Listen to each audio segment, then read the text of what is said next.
Welcome to the Hour of Power! This is the 15th episode of the Arcade Era Power Hour, where we will be continuing our series on the old cartoon shows that feature stuff that the Arcade Era covers in general, and maybe some extras here and there. Before Milo has to remind me again, let's introduce ourselves. He's learning, folks. I can be trained. I am Gibbon. Hello, sometimes. Gibbon. Well, here you are. Yeah. And I am Milo most times on the internet. Yeah. Mm. Sometimes I'm just a puddle, depending on the weather. It's getting kind of muggy. Just a bucket of histamines. Yeah, something like that. And I don't mean the Conker's Pocket Tales boss. Ooh. Which was a nice Snake Rattle and Roll throwback. Classic snake made of balls. Yeah. Like, I gotta imagine that was intentional. Well, they actually had slippers in the game as normal enemies. Did have slippers in the game. Yeah. Conker's Pocket Tales actually has a lot in it. And, like, nobody's played it. And Chris Seaver doesn't like to talk about it. Well, he wasn't involved, was he? Yeah, I don't think he even had anything to do with it. I still remember the time someone tweeted him a picture of Honker the skunk and was like, "Hey, are you the one who made this guy?" And he was like, "Who the heck is that?"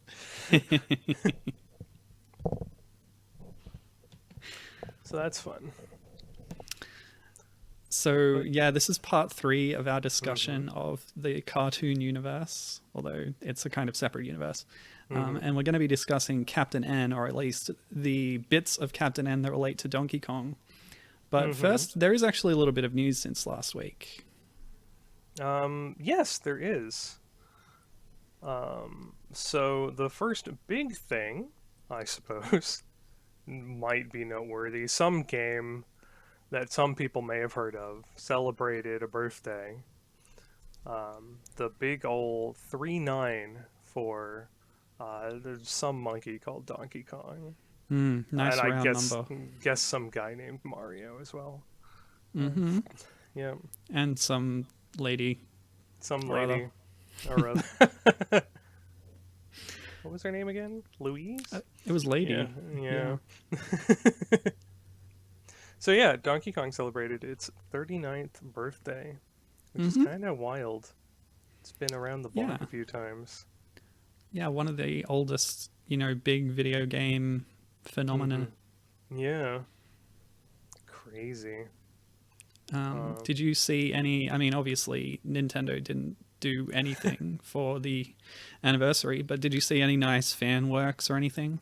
I didn't, actually. It kind of passed without note. Dang. Yeah.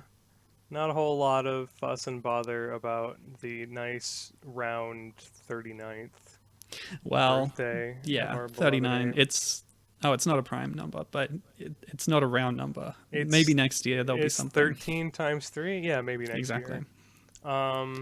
It's triple unlucky. It's triple unlucky.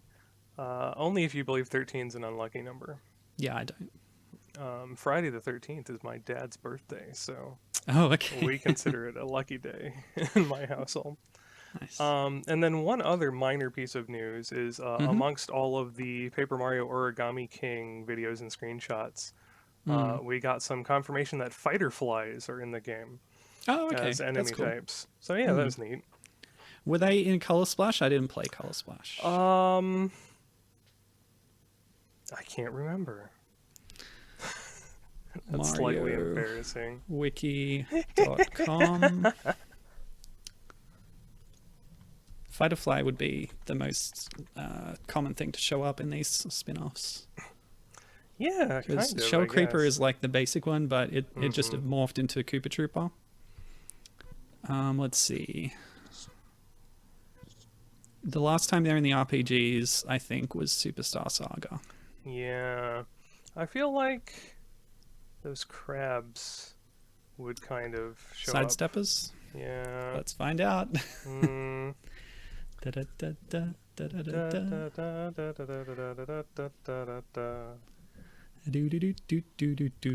I don't see fighter flies on the color splash list. Oh, yeah, there's an entry for sidesteppers under Paper Mario the Origami King. Ooh. So they will reappear along with fighter flies. Otherwise, they also have not been seen since Superstar Saga in the RPGs. Hmm. Am I thinking of side? So Origami What? King will have sidesteppers, and Well, I assumed you saw a photo. What do you? yeah, Were you I'm thinking just of the wrong wondering thing? if I got them mixed up in my Oh. head. Either way, nice little note to have a returning enemy like that. Mm-hmm. And of course, these lists are all incomplete. So, For now, yeah. yep. I'm sure we'll have more coverage of the game when it's released and when you've played it. Mm-hmm. Mm-hmm. This is true. As one of the 5 people on the internet actually looking forward to it. Ugh. I've seen some positive impressions about the changes that they made. Yeah, I've seen the general sentiment that yeah, these are positive changes they've made, but it's still not quite good enough. So we'll see. Yeah, that's where I fall personally, but that's okay. I'm glad that some people are excited about it, especially you, because your excitement is infectious. I sure hope so. But yeah, so actually some news that happened in the past week. Mm-hmm. Yeah, maybe we'll have a longer gap before the next episode so that we have more news. Yeah. Man, wouldn't it be crazy if they were just like, hey, returning characters only. Look, it's Pauline! Paper Pauline, everybody. Full party member. That'd be cool. We can only dream because it's not going to happen. Yeah. Yeah. So, shall we get on with the topic then? Yes. We have already covered the Saturday Supercade segments about Donkey Kong and Donkey Kong Jr. and their various escapades. So today we will be skipping forward in time to the other end of the decade and covering some choice episodes of Captain N. Another The Game Master. The Game Master. Another anthology video game series, but done differently. Whereas Saturday Supercade was individual segments about specific characters, and there wasn't any crossover or anything. Captain N sort of mashes everyone together in one setting. It's one huge crossover, although certain basically. episodes do focus on different game worlds and guest characters. This is true, and I actually watched this a bit growing up in reruns, and read the comics a lot because they were... Oh, the comics are cool.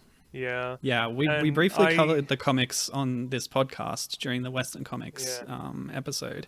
I kind of attribute this to at least partially my love of the Metroid series and Mother Brain in particular, and why I get so peeved that she's been so sidelined in the modern Metroid series. Because growing up, it's just Mother Brain, she's the hotshot. She's the big bad of the entire Nintendo universe, and now it's just beep boop computer. Ridley's the real one in charge. And it's no! Yeah, that's how they kind of positioned it in Zero Mission, didn't they? Mm-hmm. Starting there. But anyway, Captain N. This is a show that ran between September 1989 and October of 1991. It had 3 seasons in all. The first 2 were half-hour jobs. And in season 3, they reduced it and made it a part of the Mario block. So it was one segment in it, and it was only 11 minutes long. And to go with that, they actually edited some of the earlier episodes down to fit into an 11-minute format. Which is interesting. Yeah.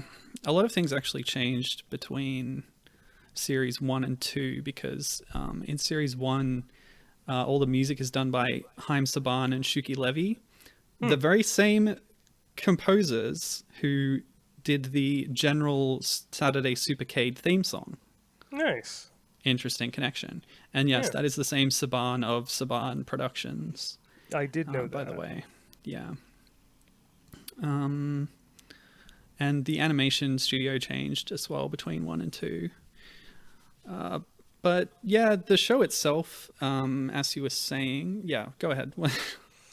Yeah, it's an interesting setup in that you've got Videoland, which is very aware that it's a video game universe, kind of, and operating on video game rules, and it's a mashup of all these Nintendo Entertainment System titles. I don't say Nintendo titles because it also features like Castlevania and Mega Man and a bunch of other one-off third-party games. There's lots of third-party stuff. Even Tetris.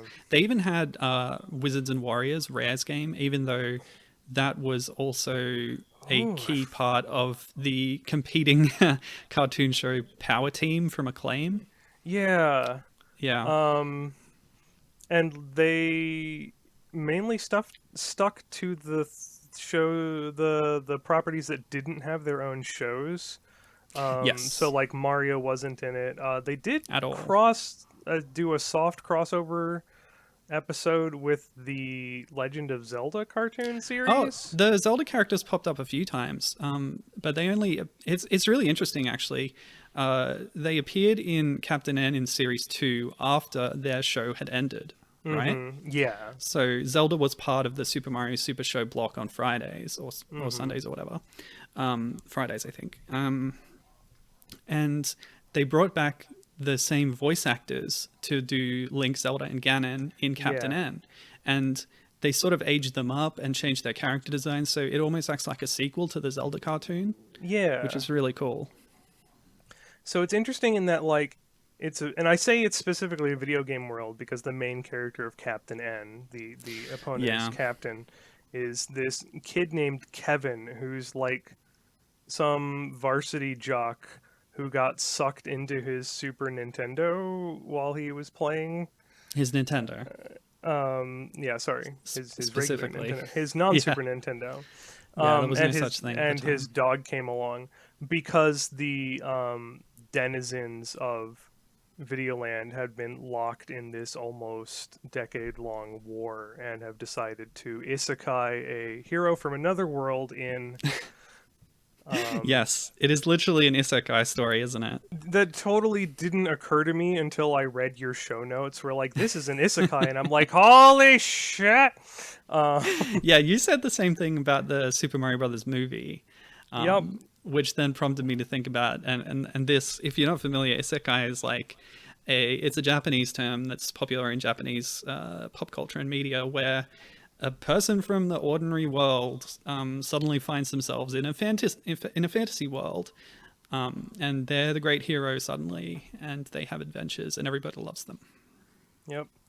And that's literally what happens here, because there's a big prophecy about the game master who will save the world, and this kid takes on that role. I don't know if they ever really play with the fact that is he really the prophesied chosen one? I think the comic did a little something with it once. But, he never seems too worked up about leaving his family, because a lot of times in isekai it's like some NEET or some salaryman who gets brought into fantasy world and they don't really have any connection to the regular world anymore anyway. But it's like in the opening real life actor montage, like Kevin's mom can be heard saying that he needs to finish up his game and come down for dinner, sort of thing. Yeah, that happens in the first episode, doesn't it? And he goes, "Oh, maybe I'll stay here a little longer," and then he just stays there for 30 episodes. Never mentions it again. Mm-hmm. What was I gonna say? But yeah, I find it a little weird that, considering this is a show centered around Nintendo properties and video games, and came out in 1989, that the audience relatable character who knows all about video games and stuff is like a varsity jock with a varsity Oh, jacket and yeah, he's attitude to so match. arrogant. Like, he's really not relate. I didn't find him very relatable at all. He's like, oh, he must be like super rich and he gets everything he wants because he knows everything about every video game. He's probably Yeah, like, oh, I have read every issue of Nintendo Power, blah blah blah. his setup was in like a furnished attic video game playing nook. Um, and he's played all these games and he's got all the accessories for them. And Mm-hmm. people think games are expensive now. They got nothing on what NES games cost, relatively speaking. Like there was a nice article about like accounting for inflation. Here's what some of these games cost because there wasn't like a standardized game price across the board, and some of these games were like the equivalent of over $100 plus needed special accessories to play. It's like, and he's played all of them a Mm-hmm. lot, which he Mm-hmm. loves to talk about. It's why he's Uh, the game master. that's why he's the game master. Actually, Uh, he's kind of like Gwenpool, isn't he? is he? I don't know. I don't read that. Yeah, never Oh. mind. Uh, um, I don't even know if that's still going. Comic books, man. Yeah, Um, I only know her because she's in Lego Marvel too. yeah, and Yeah. she's only in that because they couldn't use Deadpool because of X-Men rights. Um, Yeah. But yeah. rights are apparently not a problem in this show because you just Oh have God, they every aren't. character showing up all the time. You have Um, everything. it was an issue when they transitioned to the comic because they removed all the third party stuff actually for that. And Yeah. then they introduced Samus as a main cast character to make up for the loss of Yeah. the third party characters. She had her helmet off all the time. Yeah, I appreciate Although that. in her debut issue, they did kind of make a thing about her taking her helmet off and revealing the flowing golden locks, if I Hmm. remember correctly. Of course, Kevin should have already known, being the game master and knowledgeable about all this. Um, but anyway, yeah. So you've got Videoland in this war, and Kevin gets isekai'd in, Mm. and saves the princess. Yada yada yada. Um, Ah, like the the princess, yeah. Yep. Like she's They she's sorry, go yeah ahead. they made up this new princess character, um, who's Yeah, very Princess Lana. Princess Lana. She's not a bad character, really. No, I like how she participates in the stories and stuff, but Hmm. she does fill this role of just being a romantic object for the hero who is obligated to give him romantic favors when he does hero stuff, which is a really, negative kind of Hmm. stereotype thing in these kinds of media. But also the fact that they made up a new character because the quote unquote, princess in distress role was so interchangeable and so generic that like this is a substitute for that role but But also like the series that like they couldn't use Peach or Zelda or no. whatever because those had their own shows and weren't characters in this. Yes, Um, I guess that's the main idea yeah, of introducing her as a new character. And then but she's not attached to any existing characters yeah, as well. but There's an interesting thing in concept art where she has this magical scepter that is an object of power, and she has it in some of the comics as well. hmm, And that would have made her a bit more prominent, maybe. I don't know. yeah. It's a shame we never got a game based on this. Well, Um, rights issues, I think. yeah. But at the same time, because they weren't using Mario or Zelda characters and stuff, the big bad of the show is Mother Brain, Mm. who is in charge of the coalition of bad guys, which occasionally has weird interpretations of Metroid 1 concept art or Metroid 1 manual art of Kraid and Ridley. Do they show Um, up in the show? they do, and they are Oh, super okay. weird. If you thought the Metroid 1 manual art was weird, which by the way, I love Metroid 1 manual art Ridley. He's adorable.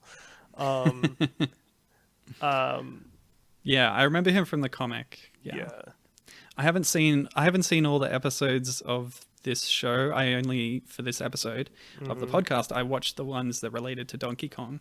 So there's going to be a lot of stuff that You maybe remember I'm not like sure about. the weird jailers in the first episode that are keeping watch on Lana? Like the vaguely reptilian and dinky armor jailers? No. Oh, well, that was Kraid. I see. Yeah. The main henchmen from Mother Brain are King Yes. Hippo from Punch-Out, the Eggplant Wizard from Kid Icarus, and Dr. Wily. Occasionally Dr. Wily. Occasionally Dr. Wily. Yeah. Eggplant Wizard and King Hippo are the bumbling duo who are the really main henchmen. And then Wily shows up sometimes. Yeah, and then as a, like, With a ridiculous sometimes we German can accent. make use of him if the stars align.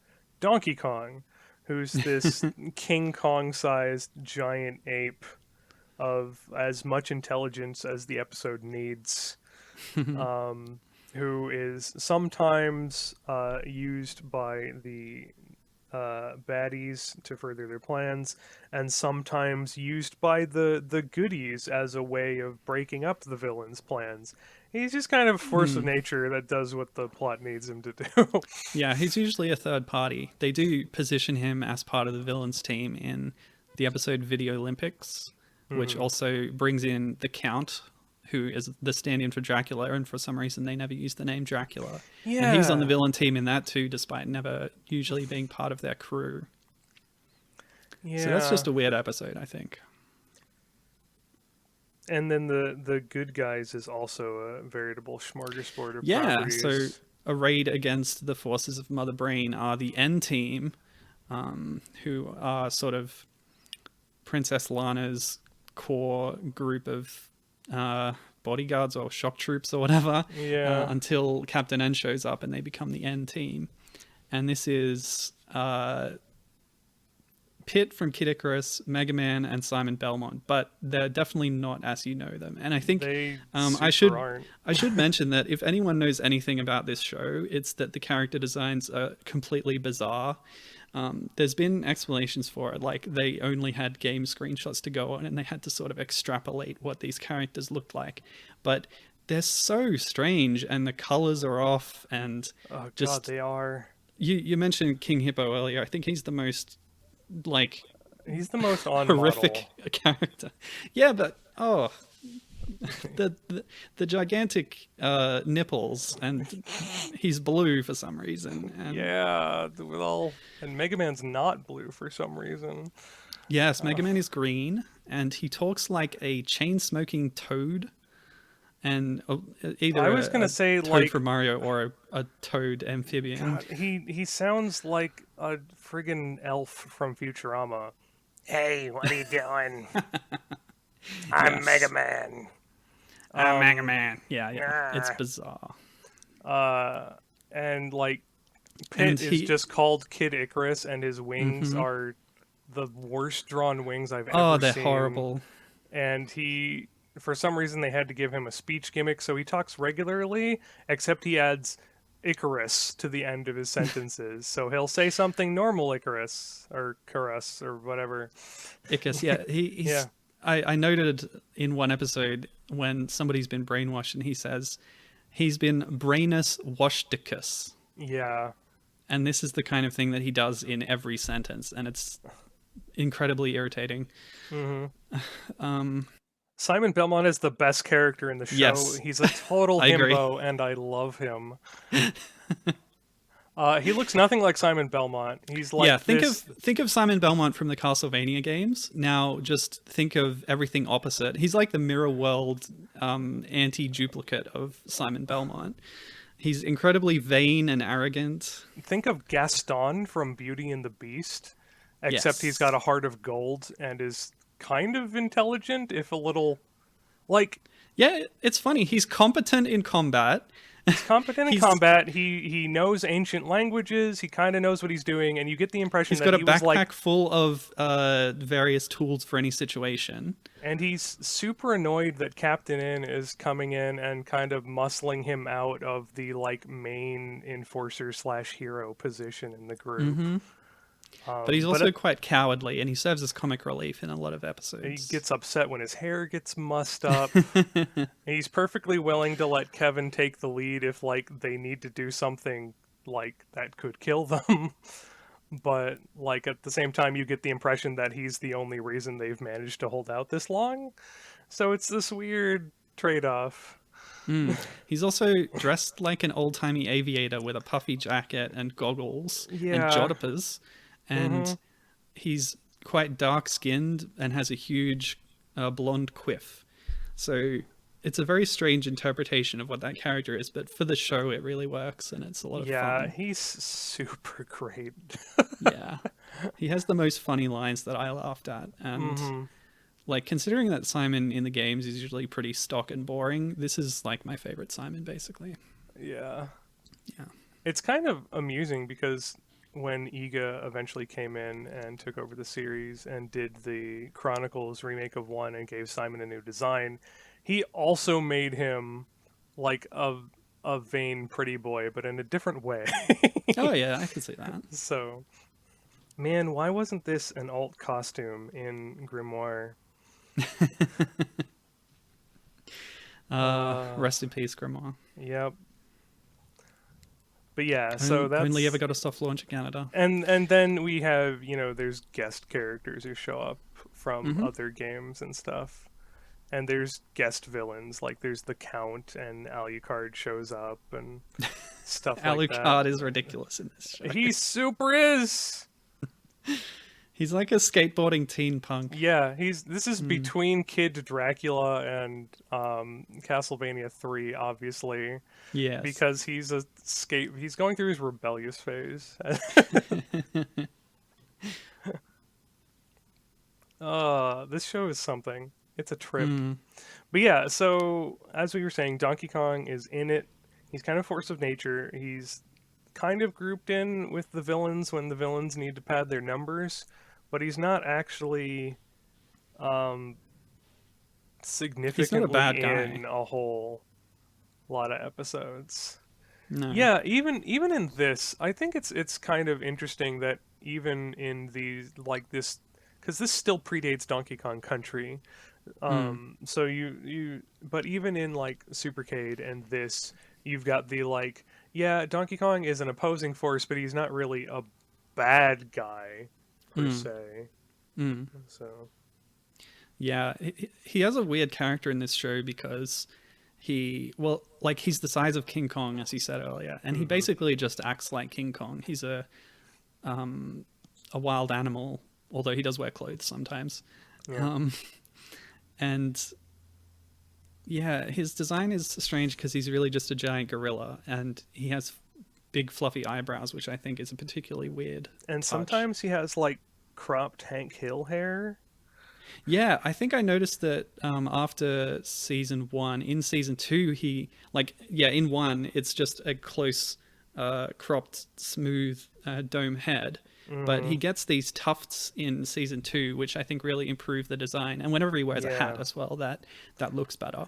But, Season 2, on the other hand, introduced the natives of his area, so it's a trade-off. Ooh, yeah. Well, we'll talk about that, and we're going to go through each Yeah. of the Donkey Kong episodes. But my last point about Donkey Kong is that he never talks, but he only communicates, or I say communicate, but he just makes these weird yelling grunt noises, which is a voice by Gary Chalk, who is also known for voicing another gorilla character, Optimus Primal, in Beast Wars, the Transformers spin-off.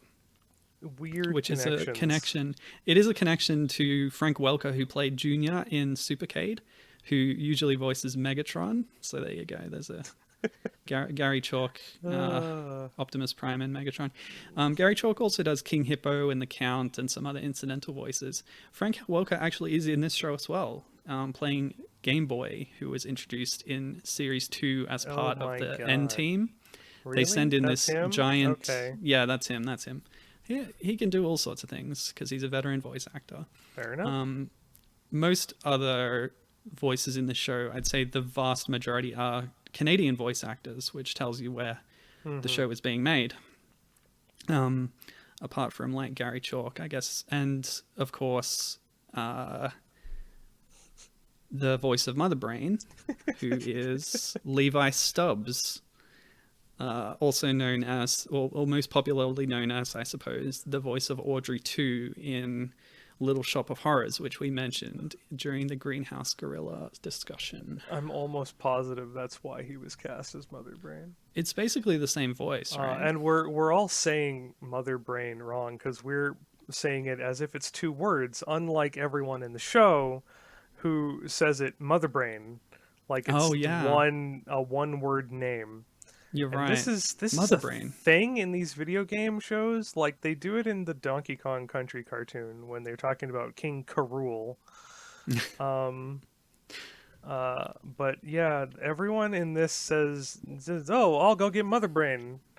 Just like the emphasis is just slightly off, and they string it together a bit too fast. And it eventually occurred to me that like, oh, they're saying it like it's one word. Yeah, it's strange. Yeah, I don't know. But she's a great character in this show as well as the Yeah. main antagonist. Sort of a very very Mm, extra, very loud, um, but very she's vain. fucking Yeah, great. yeah. And so she's a brain in a jar as she is in the show, but you can see a spine and there's a face stretched over the top like Lady Cassandra in Doctor Who. Yeah, I was about to bring that up. Yep, Uh, beat you to it. it's a really good design, actually.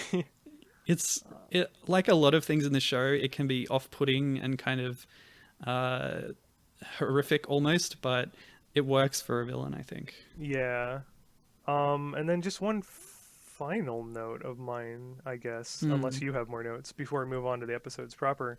mm, It features Donkey Kong, yes. um, but almost everything Donkey Kong related in the show is informed by Donkey Kong Jr. Oh yeah, this is a really good point. It's all jungles. There's lots of fruit stuff, but it's specifically the fruits from Donkey Kong Jr. There's like vine swinging, nitpickers and snapjaws show up. The enemies from Donkey Kong Jr. Um, yeah, it's all Donkey Kong Jr. stuff. Yeah, Um, Donkey Kong lives in this place called Congo Land, and I suppose we didn't really explain that Video Land, the universe that this takes place in, is made up of separate game worlds that are, yeah. loosely inspired by the Nintendo games that Hmm. were around at the time. And they're all connected by warp zones, so there's a heavy emphasis in this show on warp zones, and they bring Kevin into that world through the ultimate warp zone. Um, It's kind of but a Sonic Comics setup. yeah, it is, isn't it? Yeah. Especially the Fleetway one, yeah, Uh-huh. was a lot like that.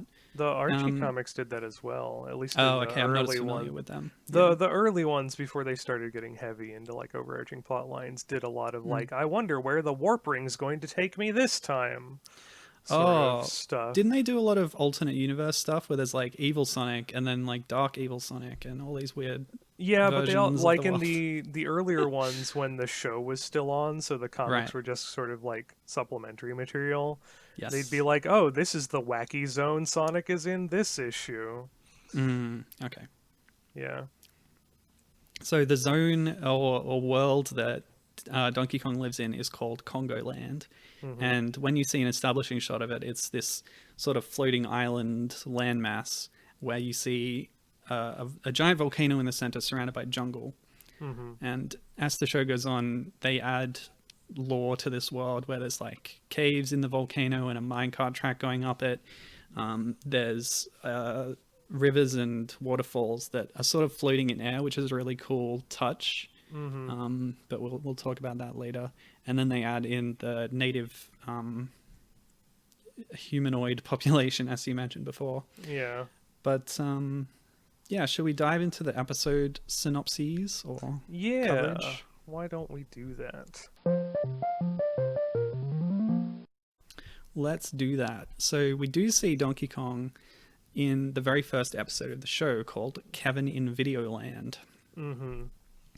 There's a lot of setup for the plot, obviously, where, you know, Mother Brain's forces are marching on the Palace of Power because everything is of power in this era. And this, you immediately notice that the show is going to be full of pop culture references, because as you see the marching troops of Mother Brain, I'm not really sure what they're supposed to be representing from what game, but they're singing the song of the Wicked Witch's troops in the Wizard of Oz movie. Yeah. So I did mention in the previous episode how I find pop culture references distasteful, which, you know, that might just be a me thing, but I always rolled my eyes whenever they did something like that. Anyway. Yeah, so Kevin comes into the palace and he looks around and he's meeting all of the N team for the first time. And I wrote down this note. I don't know how he recognizes any of these people by sight. Because as we mentioned, Simon Belmont looks nothing like Simon Belmont. Yeah. Mega Man looks a little bit like Mega Man, I guess. Yeah. And the show does this constantly, where in a scene, Kevin is going to demonstrate his awesome knowledge of video games. And he's like, oh, let's go this way. I know a secret thing, or I know how to pass this part. But the events and locations in the show bear very little resemblance to actual stuff from the game. Yeah. So it kind of breaks your immersion, I guess. I'm also, like, you're concerned my notes for this episode involve gushing how much I love Himbo Simon, how much I liked Donkey Kong's monogrammed bath towel, notes on I don't know how Kevin knows what he's doing, because this isn't like any version of Donkey Kong I've ever seen. Yeah, exactly. They arrive in Congo Land through a warp zone, and Kevin's like, hey, I know what to do because I've played Donkey Kong so much. And it's like, this has nothing to do with the game Donkey Kong. Yeah, but also like world. part of Simon, or part of Kevin's Game Master get-up is he's got like an NES controller on his belt. Yes. That he can press buttons on to do video game things, and he keeps pressing the wrong buttons on the controller. Like there's a couple instances in this episode where he like pauses the environment so he can go do something, but he's pressing the select button. Yeah. And it's, I don't know. I think some games might have used select for pause, but you're right. Like the convention is that start pauses, and that's not what the show does. I think he might press B to jump at one point as well, but they don't always try to lean too heavily on that controller. Like in this episode, he uses it a few too many times, and it's run out of power. Yeah. He's also got the NES Zapper, of course, which he's always pulling out. That's pretty much his go-to for any situation, is to shoot it with the Zapper. And then when the plot demands that not be the solution, they're immune to the Zapper. Like he tries to shoot the zombies later on in Castlevania in another episode, and it didn't work. Okay, I'm out of ideas. I guess I'll just die. We've tried nothing, and we're all out of ideas. Very good. Yeah. So this episode, they jump around through. No, well, they only really go to Congo Land in this episode, don't they? Yeah, but it's an establishing episode. Like, unlike Saturday Supercade, Captain N starts out with an episode that actually starts off the plot. There's a live action bit at the beginning with Kevin and his dog before they get sucked into the video game world. Yeah, and I always feel weird looking at that dog, because it's clear that they painted a brown circle over its eye, because it's not not the breed of dog that usually has that coloration. And it's a different, breed when it gets into the cartoon portion. Anyway, Duke the dog. We didn't mention that, but Duke is very much part of the N team. Yeah. So yeah, this is in this episode they end up in Congo Land because of this rivalry thing with Simon and Kevin, where Simon's going, "Oh no, I know where to go, and it's this way," and he's wrong. And they go through a warp zone that takes them out through one of the nozzles on Donkey Kong's shower when he's in his giant bathtub shower thing. So that tells you the scale of Donkey Kong compared to them, which varies, pretty significantly from episode to episode. But in this episode, he's absolutely gigantic. Yeah. And they're all sitting together on a bar of soap that he's using and stuff like that, and like hanging off his hairs and things. Yes. But yeah, the episode's pretty standard. They isekai him in. They're like, oh shit, we got this jock. We must have made a mistake. And Lana gets kidnapped, and Kevin has to prove his video game chops by proving everyone wrong immediately and rescuing her. Oh, it's so annoying. He's like, well, actually, I'm the game master, and I know that we have to go this way. Yep. Yeah, it is what Kevin. it is. Yep. Yeah. I don't think the show needs Kevin, personally. Yeah, I'm honestly not sure why he's in it. But even if he is there, I think he's also really annoying as a character. Yep. So, yeah, some notes about DK in this episode. He's having a shower, so that's part of the sort of anthropomorphization of him. He's not just an animal. He's also wearing a shower cap that's pink with yellow spots, and he has a monogram towel, as you mentioned. That, this is before DK even has a monogram tie, because that redesign didn't come in for this incarnation of the character until the Game Boy game in 1994, right? Yeah. But the monogram is here in a few places, which is pretty fun. Yeah, Donkey Kong has a surprising amount of costume changes in this series. Yeah, I loved watching out for that. Yeah. Yeah. That's a fun little thing. Yeah, a few notes that I wrote about the world of Congo Land. While they're in there, the music is very pan flute and bongos. There's palm trees everywhere. There's coconuts that often get thrown around. There's a carnivorous plant. Yes. Yes. Yeah. So yeah, while they're there, they're running away from Donkey Kong. He blows Simon over, which is another blowing reference. There you go. Yeah. And then climbs a tree, which is odd because most things in the world are to normal human scale. So DK, like, when he interacts with things, sometimes they're his scale and sometimes they're small scale. It's like Skull Island. Sometimes things are King Kong sized, and this is true. Things are human sized. Congo Land is basically Skull Island. Yeah, pretty much. Yeah. So as they're running away, they get to the volcano. Another staple of arcade Donkey Kong games. Yeah, and that's not even in Junior either. It's just kind of a jungle thing that's just here because jungle cliches. Yeah, and so this is where Kevin makes his claim about being so familiar with Donkey Kong, and following his instructions, they wait for rocks to be spurted out from the volcano, pause, jump on them, and then ride them away, and somehow that takes them directly to Metroid, which is the world of Metroid. All I'm saying is that Kevin's pretty familiar with the mechanics of Breath of the Wild. Oh my gosh, you're so right. This is exactly... Yeah, he used the stasis rune to pause the thing. He jumped on an object. It, positioned it in the trajectory he wanted to go. And then he unpauses and he gets flung into the air. Flies away. Wow. Yeah. Interesting. Yeah, so I said that the world is called Metroid. I don't think Metroids themselves actually show up in this ever. I noticed later that Mother Brain is talking to...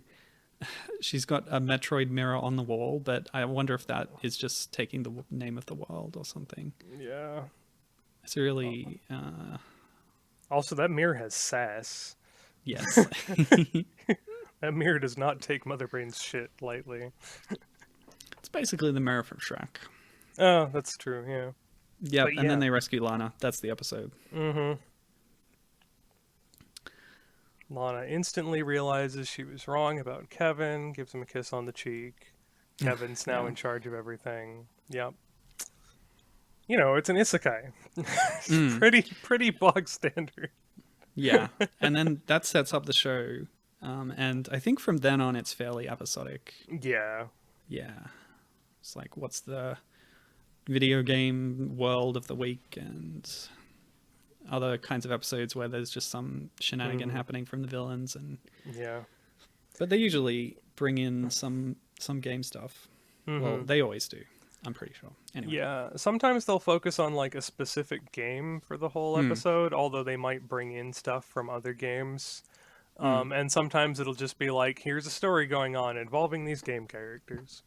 So, yeah.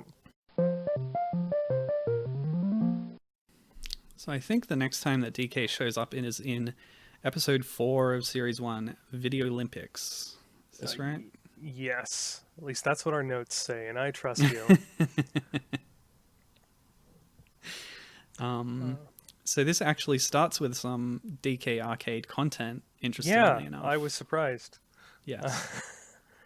I was shocked and pleased, but then it turns out it was all just a simulation, right? Yeah, I was noting that it looked a little like, wow, this actually looks like they're playing a video game, and then it turned out unlike the rest of the world. Because they unlike were the rest of the worlds in this game. they were playing a simulated recreation of Donkey Kong that Kevin had made because he knows how to do that somehow. They have holodecks in the Palace of Power, I guess. Kevin calls it a life-size Donkey Kong simulator. Yeah. This looks nothing like any Donkey Kong stuff from the rest of the show. Ever. There's no, like, ladders and girders or barrels or anything anywhere. There are some barrels later on, actually. That's fair, I guess. Like, the area in the show actually looks very Donkey Kong Country. With its mine carts and volcanoes and lush jungles and whatnot. But again, this predates Donkey Kong Country, so these are just tropes that both of them were drawing on independently, pretty much. So the plot of this episode is that... why do they do this? Basically, Mother Brain is asking the sassy mirror on the wall how she can beat them, and the mirror is like, give it up, sister. So it suggests like drawing them into some sort of contest rather than an outright confrontation, so that you can then cheat and win. So Mother Brain calls them up and is like, hey, there's no reason for us to fight.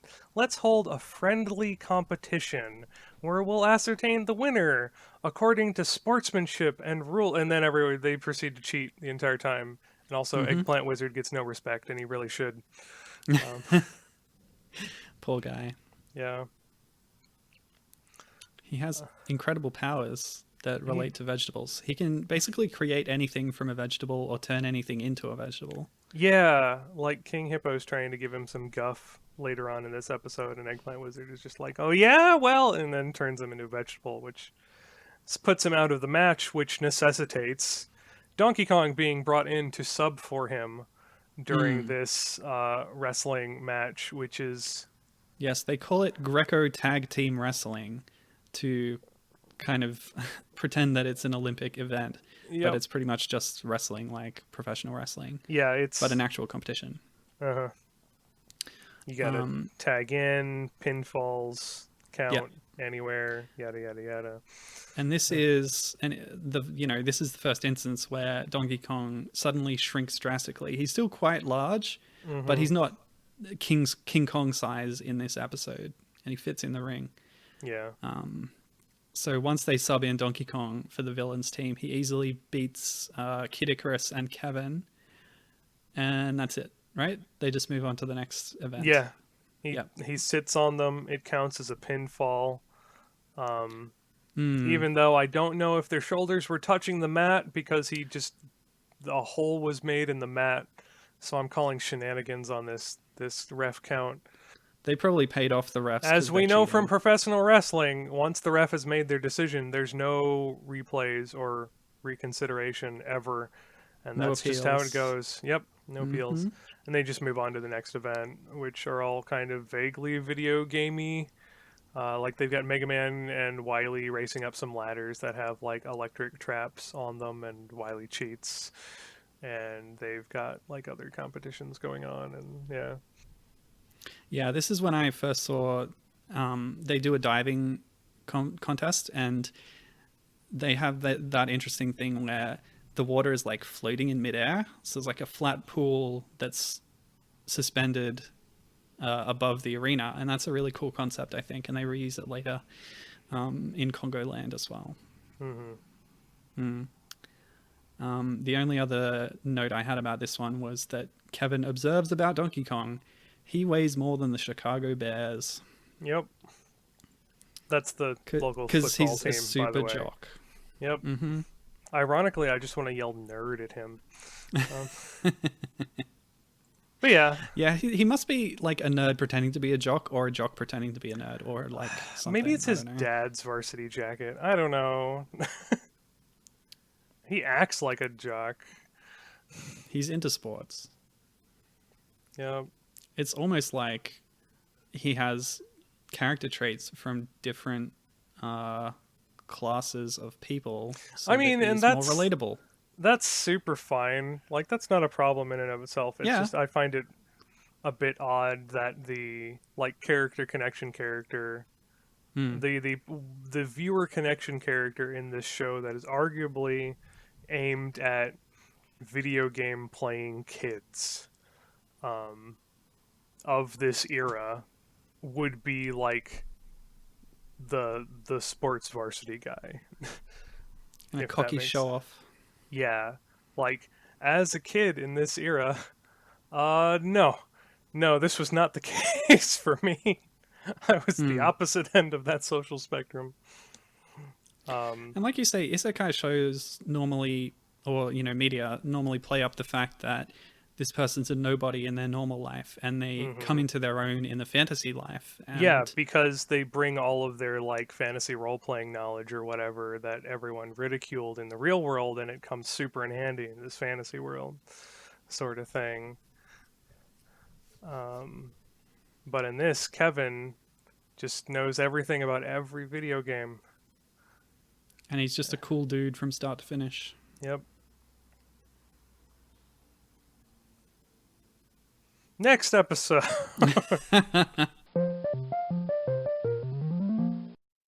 So this is the first big Donkey Kong centric episode, I would say. Although, having said that, Donkey Kong doesn't actually appear until 16 minutes in. Yeah, like I was saying in my notes, yeah, it took like 13 minutes to actually get to the Simon being an ape-man part. And I say this because the episode title is Simon the Ape-Man. And the preface of the episode is that the Count, who we're not calling Dracula and talks in that weird Transylvanian accent, has used some magic potion that's definitely not blood to raise a bunch of zombie minions. I love how they like wave to the camera when Simon's watching the message from the villagers. They're like, "Oh, zombies and monsters are overrunning the place." And then a zombie comes in and knocks over the guy and waves to the camera. Photobombing zombie. Yeah. And Simon's just completely like, "Why would I go deal with zombies? It's like, well, this is that's your... because he got cartoon amnesia. Yeah. So the episode starts with Kevin doing skateboard tricks. Simon's like, "Oh, I can do that too." He pulls out an ironing board and rides it like a skateboard. Remember when ironing boards were a thing? I have never done ironing in my life. But it's sort of that extreme ironing thing, which I think is pretty funny, where people like rock climb with ironing boards and then do their ironing. So what he does is he pulls his jacket off, his big, fluffy, heavy coat jacket thing. And apparently he's not wearing anything under that, because you then see his complete torso, and he's completely jacked. Oh, God. He's so just fucking Fabioing it up over here. And he starts ironing the thing while he's riding as a stunt, which is funny, but also I'm not sure you actually should iron that kind of coat. But yeah, because he's doing this reckless thing, he hits his head on something and falls over and wakes up and like, "Oh, I don't know who I am anymore." Cartoon amnesia. Yep. So all the members of the N team individually try different ways of like trying to bring back his memory of who he is and what he does. Kevin, at one point, when he's introducing his training regimen, he says, "I saw it in a Star Trek episode once." So there's your another pop culture reference. There's your nerd By the way, reference for the episode. yes, he's referring to the episode The Changeling, where Uhura gets her mind wiped by the Nomad probe and then has to relearn how to speak English. I mean, that's a good reference from like but at the same time, yeah. I don't know. Because it's a really specific reference, and I'm not sure that the actual audience is actually going to get it straight away. Yeah, it kind of feels like the writers of The Big Bang Theory actually being really big math nerds and including a bunch of like really nerdy in jokes that like the people watching this show and laughing along with the laugh track at the nerd's expense is not going to get. Yeah, that's definitely like the humor is at the expense of the characters. But Yeah. again, Kevin is like the relatable one here. Yeah. And he likes Star Trek. You like Star Trek, Mhm. right? This is true. So to train Simon up in his vampire hunting skills, they take him to Congo Land for some reason. And that's where a lot of the episode takes place, even though Donkey Kong doesn't show up until later. So, some things I noted about the world of Congo Land that we learned here is that there's caves in the volcano and there's a tiger living in the cave. There's warp zones everywhere. At various points in the episode, the heroes or villains use warp zones inside tree stumps, under rocks, inside a tree trunk, underneath the roots of a tree, in some bushes. They're just everywhere, right? They're everywhere and they come out everywhere. And like even going through the same warp zone, characters don't necessarily they come out in the same general vicinity, but not like in the same spot. So like Kevin and Lana came out like in some bushes, and Mega Man like pops out of a muddy embankment next to them. And just the square pops out. It's silly. And like later when they're transporting back to Castlevania, they like pop out of a grave and just So yeah, Simon decides that all his training isn't working and being a vampire hunter is not what he's supposed to be, and he has a really funny line actually here where he's forgotten who these people are, so he's saying, I'm like, thanks for your efforts, but I'm just going to go do my thing now. And he goes, thank you, Captain M, and thank you, Kid Licorice, Mega Mutt, Princess Leia, and you too, Puke, while he's patting the dog. And I just was amused by this. My delivery, I'm sure, is nothing like the show, but anyway. So the first thing he decides that he actually is a tour guide for Congo Land, and he pulls out a megaphone from his magical backpack. But yes, he's quickly waylaid by King Hippo and Eggplant Wizard, because Mother Brain knows all and sees all. With her magic mirror, she is able to spy on the heroes at literally any time and anywhere. So she knows what the situation is in all these stories, basically, really easily. So they grab Simon and brainwash him, which is where you get that Kid Icarus quote that I mentioned earlier. He's been brainus washticus. So they brainwash him to be a bad guy. Reminds me of the one Donkey Kong Country episode that has a similar premise. And you get the I'm Donkey Croc thing. Yeah, so that lasts a little while. They get a few minutes out of that. And then finally we get to the Donkey Kong part where he comes across some weird thing and decides to pull it off, and you realize that it is him physically peeling off one of Donkey Kong's toenails, which made me so disturbing. This made me very uncomfortable when I realized what was going on. He randomly comes across DK's foot, doesn't know what it is, sits on it, and then just for no reason pulls the toenail and completely rips the whole thing off. But then he becomes like bosom buddies with Donkey Kong. Yeah, and he instantly just forgiven, I guess. Basically becomes George of the Jungle. Yeah, it's pretty funny. And of course, he does the Tarzan yell at two different points in the episode. Mm-hmm. Much like Chewbacca did in Return of the Jedi. How he knows about this, I don't know. Yep. But anyway. Yeah, so before he's decided that he is an actual ape, which is what comes along, he pulls out an ape dictionary, which is funny, and like tries to translate what DK's saying, and I guess does it accurately because it kind of matches Donkey Kong's attitude, I guess. This ape dictionary comes back in later episodes, so yeah. So it's yeah, it does.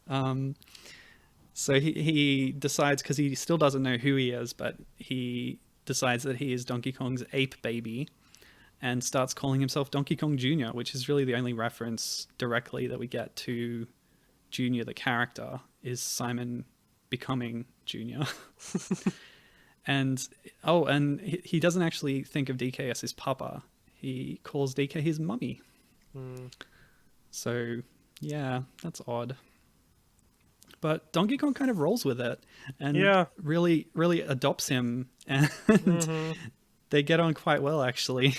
Like, Simon completely disrobes, so again, you can see his completely ripped chest and abs. And he's rolling around with a loincloth on.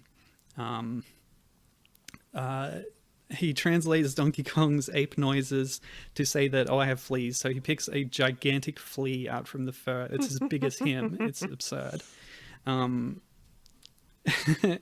So this is like, there's Donkey Kong scale fleas in this world, I guess.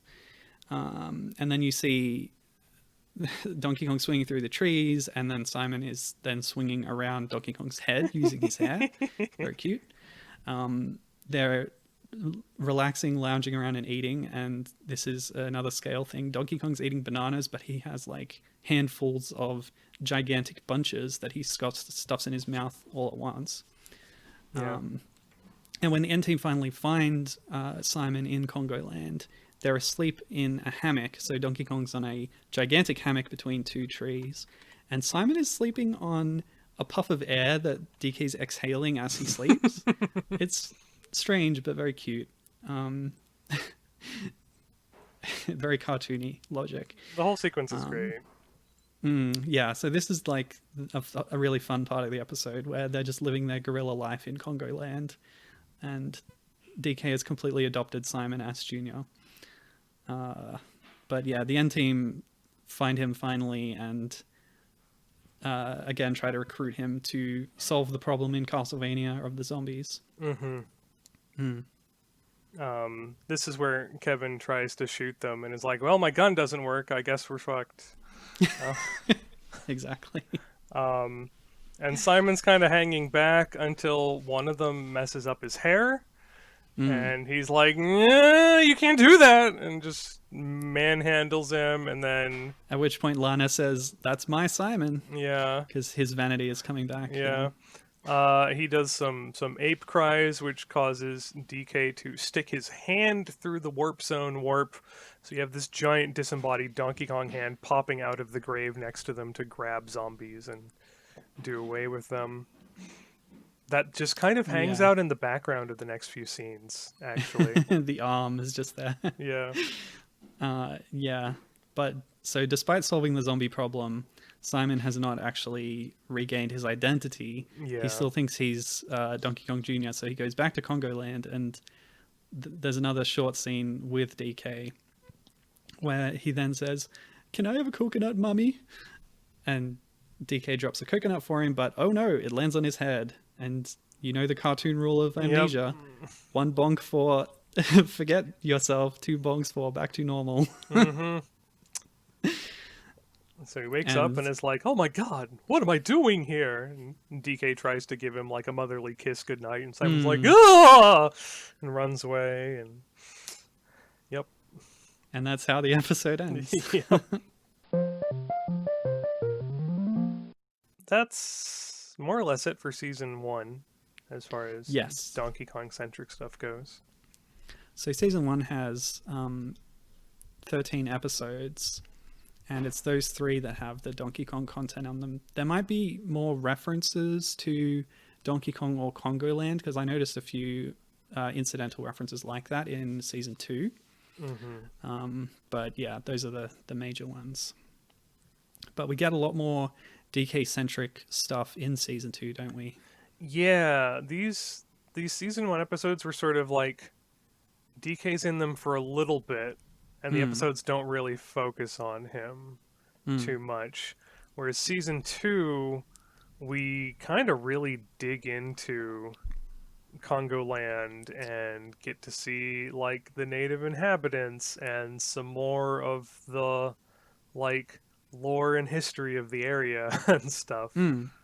Yeah, we get So, 2 episodes where the entire plot and premise of the episode itself is about Congo Land and Donkey Kong and stuff. hmm So the first one of those is Queen of the Apes, episode 2 of season 2. yes, And this is your classic brain swap episode. it sure is. Yeah, so Donkey Kong, or sorry, Dr. Wily has invented a brain swap machine so that Mother Brain can get a body because she's a brain in a jar, but she wants a body. Yeah, And she's spying on Lana while Lana's making a diplomatic visit to Congo Land, mm, and is sitting in a throne next to the native ruler. And Mother Brain's kind of jealous that Lana's getting to go out and, walk around and interact with people and sit in fancy thrones. mm-hmm. So, So this is a kind of change to the idea of Congo Land in season 2. In season 1, it was very much just a primeval wilderness, but they have these human civilizations here now. So there's a city called Plentiful that is a walled kind of town with it's full of like it's wood huts super and such. inspired by the native village in the early King Kong films. Oh yes, absolutely, yes.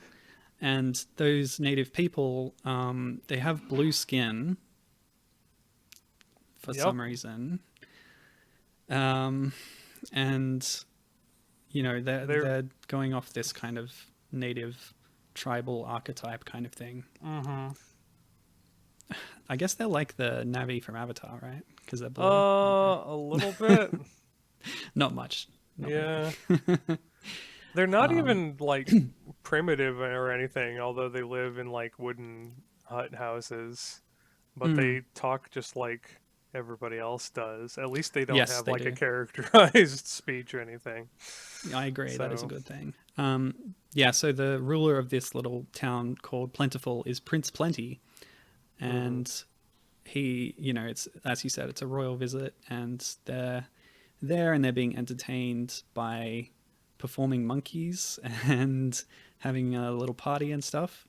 When suddenly, oh no, the distinctive strange grunting roar of DK can be heard, and all the N team rush off to defend the town and attack DK and fend him off.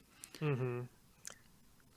So you've got bunches of action sequences of various members of the party dealing with like the giant log walls being Well, no, knocked it down. starts with Prince Plenty actually stopping them because they live in harmony with Donkey Kong and they don't need to fight him because they give him an offering of tons and tons of fruit. Yeah, they do.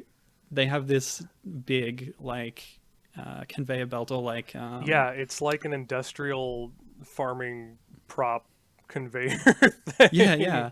And they just constantly dump fruit into it and throw it over the walls to DK to eat. And then in return, he leaves them alone. But when the fruit supply gets interrupted, that's when Donkey Kong gets mad and starts knocking down the city walls. And then the N team do have to, save people from being crushed by all the falling logs and such. Yeah. Oh, and this is a weird thing about this show generally, but especially after season 1. During these action scene montages, they play songs. So in season 1, actually, they had actual pop music, which they were unable to license for the DVD release. But they made new original songs for this, but they're just kind of They're just so out of kind of place. songs. Like, yeah, they're just during this scene of chaos and stuff happening. There's this sort of swing song playing in the background, very inappropriate, I think. Yeah. And these are like vocal tracks that are like rock songs or just weird genres, which is unlike the usual music. I noticed during season 1 they do incorporate video game music themes into, and they rearrange them and stuff. It's a bit more generic, and you don't really notice it in season 2, I think. When Pup Named Scooby-Doo has better musical interludes than you do, you're doing something wrong. Yeah, it's just the song choice is really weird for these interludes. Yeah. Anyway. So I noticed. Yeah. We were talking about the DK costume stuff. He, for his like big meal of fruit here, he wears a giant bib with a banana image on it. But yeah, so the DK grabs Game Boy and runs off with him, and this is where the plot comes back into the this is where episode. where Mother Brain and Wily show up with the brain swap thing finally. I had a note about the brain swap in that the initial motivation for Mother Brain switching bodies is because she wants like when she's describing the kind of body that she wants in her throne room, she's like, oh, I want to be beautiful and I want physical attractiveness. And from the description that she's giving, the mirror identifies Lana as a good host. And it's at that point that she realizes, oh, if I take over Lana's body, I will also have the position of rulership on in Videoland. So the initial motivation was not for power, but then it becomes that. And the way the brain swap things works is you've got the main helmet and then 2 like diode things you have to put on either side of the other person's head. So there's 3 contact points here. And this is important because during the confusion, like Donkey Kong, Game Boy, and Mother Brain all get hooked up to a contact point. And a random like coconut football conveniently hits the switch dead on. Yes. And initiates the round robin transfer so that Donkey Kong's brain ends up in Game Boy, Game Boy's brain ends up in Mother Brain, and Mother Brain's mind ends up in Donkey Kong's body. And the Eggplant Wizard and King Hippo are like, well, we done goofed. Better get out of here while we're still alive. But Mother Brain kind of tries to make the best of things and comes to realize that it's good to have such a large, powerful body. So she proceeds to kind of take over Congo Land and demand even more tribute from the natives in the form of gold and jewels and stuff. So yes, it's up to the End team to stop her, of course. So there's a scene now where a very strange scene actually, where they're riding on the back of islands that are floating in the river that act like jet skis, and Kevin immediately goes, oh, they're just like jet skis. You pull back on this tree to go and you push to stop, and like, why? I don't know what these are from. I don't think they're from anything. They're just bizarre. They are. But the scene that follows is actually missing from the DVD and the DVD rip that I watched. So you actually have to go to YouTube to see the full version of this episode.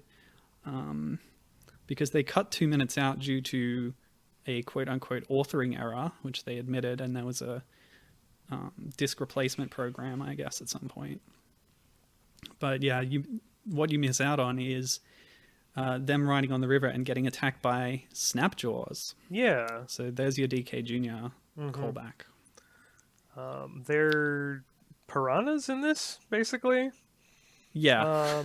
Which kind of works. I don't know. Even though they're like, as a kid, just looking at game sprites, I thought they were little alligator things. Cab art reveals them to be little bear trap contraptions. I don't know why Mario created a bunch of little living mechanical bear trap creatures, but it is what it is. It's just one of his many traps to stop Donkey Kong. Just early experiments in what would eventually fuel his wind-up toy empire. But yeah, in this, they're the piranhas in this river, and it kind of works. Um, Kevin and Simon are like completely useless against them. Yeah, they immediately get taken out. Yeah. But the team is split up at this point. Lana goes directly to Mother Brain in Donkey Kong's body, who she calls Mother Kong, and everyone that name kind of catches on. She's just kind of stalling her for time while the others Yeah, go she and says, round "You've up. got the brains and you have the powerful body now, but you don't have the beauty. So let's do a makeover." Which distracts her for a while, I guess. And this is, so Mega Man and Kid Icarus split up to find Game Boy in Mother Brain's body. Yes, it's so hard to describe these because of the mind swapping. But they actually, what's interesting is they swap out Mother Brain's brain jar for a giant computer chip, which is a cute touch. But then Kevin and Simon are looking for Donkey Kong in Game Boy's body. And this is, I think, my favorite part of the episode where they come across him with his family, with like a bunch of other gorillas. Yeah, it's a bunch of other gorillas, and it's not just a bunch of other gorillas. They're dressed up in like ties and stuff, and they look like a bunch of Donkey Kong Country characters. And it's like, wait, when did this come out? It's incredible. This was like the 1990 season, and it's like, why is that elderly Kong with white hair in a tie? Like, yeah, he's got a big droopy mustache and a blue and red striped tie and a horned helmet. And Simon comes in and fights this guy who I guess is the alpha of the group now. And he then becomes the alpha of the group, and all the other gorillas are like suddenly beat up his Cranky's Kong's dead. How dare he? Yeah, this is like the proto version of not even Cranky, like ye oldie Cranky. I don't know. We gotta come up with names for all these guys. Yeah, we do. Let's talk about all of them, because next to the alpha is a lady Kong, I guess, who has a large beehive blonde do with curlers in. Yeah, curlers in. And a pink skirt. So she's the girl one, I guess. Yep. You have like a dopey looking one with a crushed yellow hat. Yeah. There's another one with a tall cowboy hat that's just really big. And you have the little kid one who is really incredibly furry, much more than the others, such that the fur covers like his whole face except for the eyes. I'm trying to think of what character design this reminds me of, but he's also got a little propeller hat on. That's totally Junior, right? I guess it must be, right? Yeah, like, it's surreal, this family showing up in this episode. It's just so fun. Like, they all have these weird costumes. What was the precis for this in 1990 to be like, you know what we should do? We should dress all these gorillas up in like different accoutrement. And again, this is before gorillas wearing clothes is really a part of the series. Yeah. Oh, I guess Junior's wearing like that leotard thing, right? But that's it. Yeah. And that's like a circus thing. Sure, yeah. It's so yeah, who are these characters? I took some screenshots, so we should put those up somewhere. Yeah. Yeah, so then we cut back to Mother Kong, who has had her makeover. She's wearing a giant bundle of fruit on her head in a wrap, flowery pearl jewelry, and a bikini of some kind. She's basically Carmen Miranda at this point, right? Yeah. Yeah, that's the look that it's they're like the going for. Chiquita banana lady. Yeah. And then they see, the heroes are converging with the mind-swapped people to bring them back, and she realizes she's been duped. So there's a set piece now where Mother Brain body with Game Boy mind is on wheels on a minecart track, which Yeah. again, pre DKC, we got the minecarts happening. Mm-hmm. And they're pushing them up the volcano where Mother Kong's at the top. And, you know, Simon and Kevin have Game Boy, etc. Actually, it seems like a missed opportunity to me that all the time when Donkey Kong is in Game Boy's body, the screen is completely blank. They didn't like draw an arcade Donkey Kong face on it or anything. They could have put his face on there. That would, because yeah. usually Game Boy, who I don't know if we really established this properly, but it's a giant floating Game Boy who can talk and bend and like grows arms when he needs them and changes his screen so that things come out of the screen to hit things. Think BMO from Adventure Time, except instead of like actual pocket console sized, like person sized. Yeah, pretty much. Yeah. So yeah, this is where the barrels come into it, because while they're pushing Mother Brain up, some barrels just appear out of nowhere and fly down at them. Because that's how this works, I guess. Yep. They don't have to establish that they're there or that somebody's throwing them. They just come out of nowhere. And yeah, they get up the mountain, they stick the things back on, and they swap the brains back to normal. And that's the end, I guess. Yep. That's it. But yeah, some really fun and silly situations in this episode. It was a good episode. Definitely worth a watch, this one. And amazingly, this was only the first of 2 really Donkey Kong-centric episodes in the season. Few episodes later, episode 6 of season 2, we had The Lost City of Congo Land. Which again features these blue-skinned natives, and involves some... Actually, I can't remember why they end up at these ruins. I think it's they hear about some prophecy or something, and they want to get at this lost treasure before Mother Brain's crew does. Yeah, so the episode actually opens in Congo Land, and I noticed that the music in the background had some arcade Donkey Kong jingle in it, which is nice. Yeah.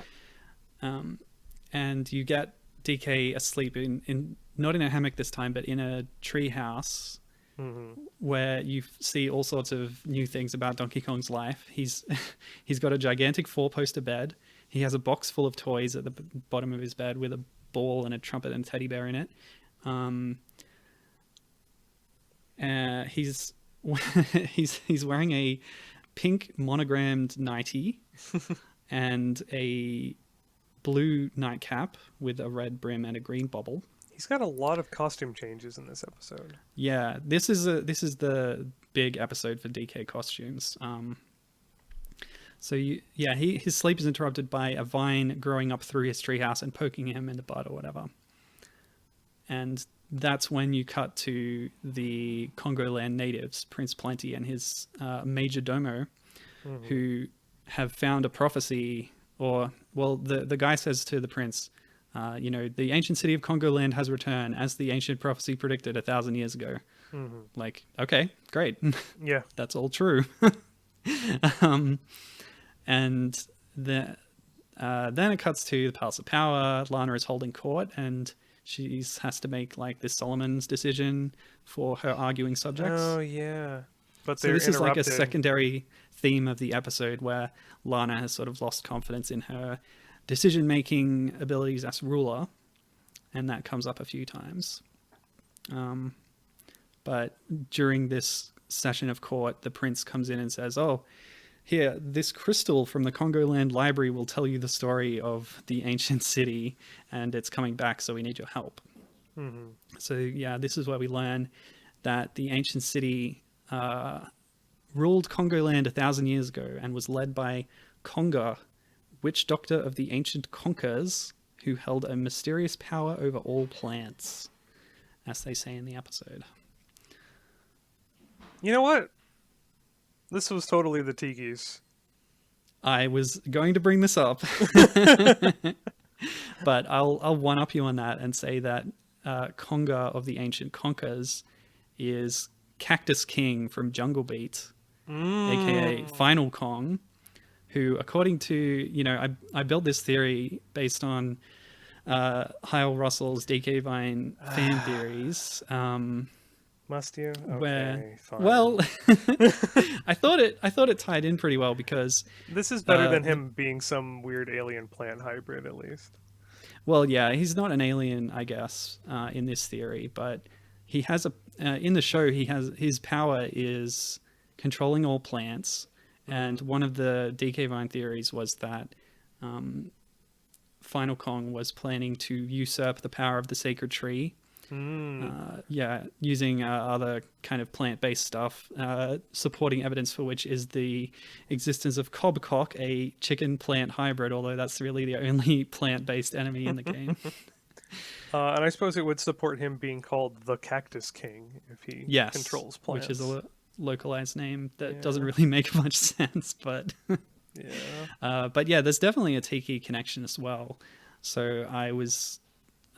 sort of gradually building this theory where like Jungle Beat takes place 1,000 years ago with an ancestor of Donkey Kong that just happens to look the same, and after Konga died, like his spirit became Tiki Tong and the Tikis and stuff. Ooh. But yeah, it's just a theory. I'm liking this Final Kong is Tiki Tong thing. I'm gonna have to workshop that. Yeah. But yeah, so the heroes are racing to get there before Mother Brain and company can. Because inside the ancient city is Konga's treasure, and if you get the treasure, you get all the powers of Konga over plants. Yeah. We get another Donkey Kong Jr. reference in the form of nitpickers showing up, although they look like weird two-beaked vultures in this. Oh, they're hideous. And they have these tiny little wings. Bites are poisonous, apparently. Yes, according to Kevin, and I don't know if we can really trust him at this point.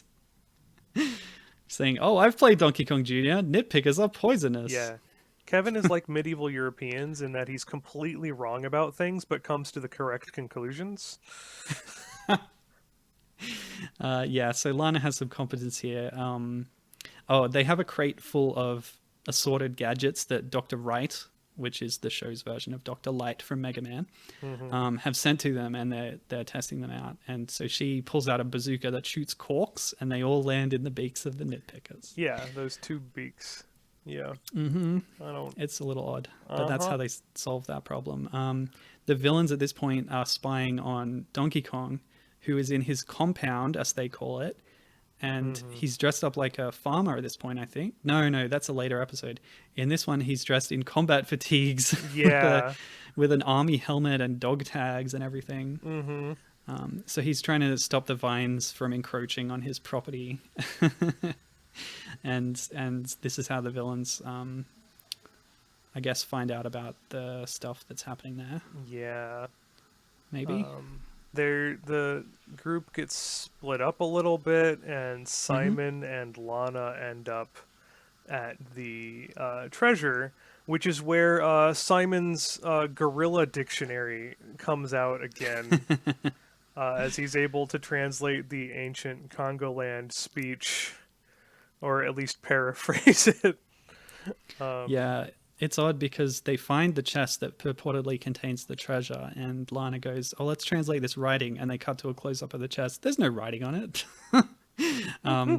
But yeah, Simon has this book, the cover of which says hieroglyphics, but he calls it his jungle dictionary. And I did write down the quote because I laughed at this. Another one of Simon's good lines. He says, the inscription says, "He who holds his life most dear..."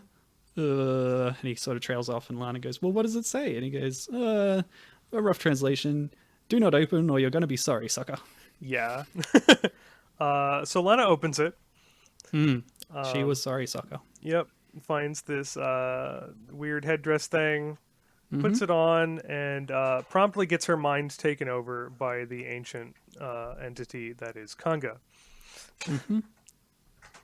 Yep. So the power comes at a price because his spirit lives on in the treasure, and he takes over her body, much like Mother Brain tried to do earlier. Yeah, a lot of these episodes involve some sort of mind control or brain swapping or some form of characters not acting who they appear to be. Mm. Um, so And that sort of ties into the B plot there because Lana is now in this position of power differently with Congo in control. mm-hmm. And Kevin's encouraging her, saying like, "You are a good ruler. You know what to do," and she is able to fight back against his influence. But while he's in control, he's making vines spring up everywhere. He's creating kind of plant abomination creatures, like some mushroom monsters come up out of the river, Those and mushroom he monsters eventually. really remind me of Earthbound enemies. Oh yeah, I can see that. Yeah. And he eventually pulls up a like a tree dinosaur T-Rex thing, which is really cool. Yeah. And they actually Donkey Kong comes in and has a fight with it in a very King Kong versus Godzilla kind of moment, which is pretty cool. Mm-hmm. And he's also got vines with chompy mouths that can fly with leaves, right? Yeah. So these are all Those kind of different plant creatures. kind of reminded me of Mango Ruby from Donkey Oh Kong yeah, Country Returns. yeah, Further connecting to the Tikis. exactly. Very good stuff. The only thing he doesn't have is like the music motif. Yeah. And so yeah, while Congo is in control of Lana, he says, "Animals have ruled the jungle long enough. It's time for plants to take over." Mm. Eggplant wizard switches sides, or fake switching sides. Mm-hmm. And at this point, it kind of makes sense. He is the eggplant wizard. yeah, it's such a strange choice, but he works in the show definitely. Mm-hmm. So at this point, Donkey Kong has kind of given up and is preparing to leave, having decided he's no match. So we get a new costume for him while he packs his wooden suitcases into a gigantic cart. Yeah, Or that's like where he carriage. shows up with the like hat and the tie and stuff. Yeah, a blue pork Yeah. pie hat and a blue tie with a banana logo on it because this Yeah. is, again, before he had his initials on a tie. Mm-hmm. But But it's also this might be the very first instance of DK wearing a tie yeah. on its own because, of course, he was wearing sort of formal wear in Supercade sometimes, which Yeah. included a tie. Yeah, this show has a lot of that where it's like, oh hey, look at that Donkey Kong Country tie. Wait, this precedes that by years. Oh. And so, yeah, Eggplant Wizard is trying to lure DK back into the fight and creates a giant banana because he can just do that.